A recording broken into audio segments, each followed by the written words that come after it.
السلام علیکم دیارخان. مکتب به همه بالاش میخندید هستن. دوگانات خدا خواهد دوگانات میگوید که دوگانات غلام جان خواهرش میگوید. انشالله من نیت کرده اکن این منی نیاد یک تا سومکچه گرفتم.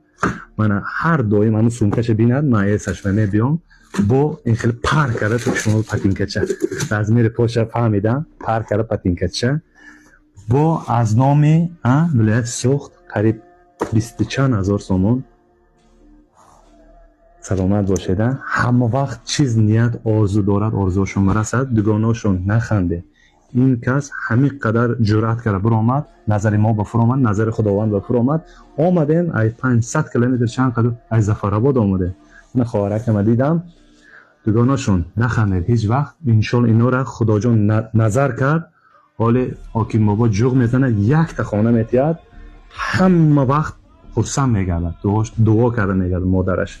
تاجیکستان جان دلم وطن همه وقت با پیش. خواهرچم دیارخان همه وقت سلامت.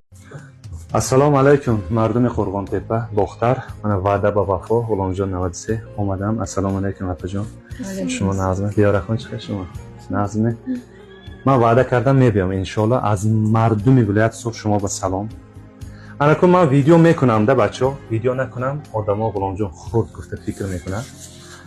ما ده کسی باور کرد کرده من با پاپوف هر یک توم 1000 رحمت یعنی 40,000 سومون پول کسی ما ده باور کردگی آدما پرفتگی دیگر رو ما با باور نکردگی نمیپرتاد. وعده با وفا یک تا از سمرقند حاجی بابا هست طبیب است از نام وای $50 ای 24 اکای جهانگیر از نام اکای جهانگیر $100 از نام خودم با وعده با وفا از نام خودم با 500 سومون از نام خودم کسی مده باور کرد یاردم کرد همه تون برای با یک تا پدرکه است دیارخان با این خوش رو پتینکچه و خوش رو سومکچه سنفی دم میخونه هم سنفوش بیند گوید که اکای غلام جان خواهرش بود. انشالله خواهر من است. مردم باختر مردم قرغان تپه همین کس دیدم شرایط شازی بانشون میدیم به حد احوالشون بزبه یاردم کنید اون که من اگر من شنوه التماس میکنم. من خود ای 400 کیلومتر آمدم خودم آورد دادم مردم ولایت سوخت یاردم کردم آوردم اکنون این نوار میکنیم دیگه مجبور هستیم ما بلاگر هستیم یک تا خانه یک خانه باشدم. این سرچشان چیز کسل داره این گایمرید این هم خرابی شبینه این چشماش در نمیکند مادر جان هم خودش هم خسته اینجا زخم شرایط خانه کسی یاردم میکند از برای الله همه تون به 1000 رحمت یک تا دعا میکنید همین تا مردم یاردم کردگی آره.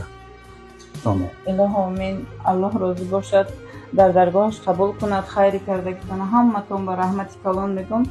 چی نیتی داشته باشین چی مقصد داشته باشین همش عمل گردد ایمون گردد ای الله گردد. ما اکو ازبکی میزنم برای امو الهیم چی نیتی داشته باشید نیتتون برستون 1000 رحمت شما با الله کرده داره یک دهن کرده شونه میماند کسی یاردم کند از برای الله کمتر برای نیکی یک بار کرده دوشم سیتی داره 98 770 05 79 کی میبراد نام خودم گزل میبراد کسی یاردم کنه یک تا خانه گیره اگر حاکم موقع گوش کرماند تو بهترین میشه یک تا خانه پدر کنن. باز من از ظفرآباد میبیام با رحمتنامه میگم تاجیکستان جان دلم وطن همه وقت بخیر سلامت باشه روزای نیک میدون دیارخان مردم تاجیکستان همه قیا گپ میگم که غلام جان از 400 کیلومتر خستان اومده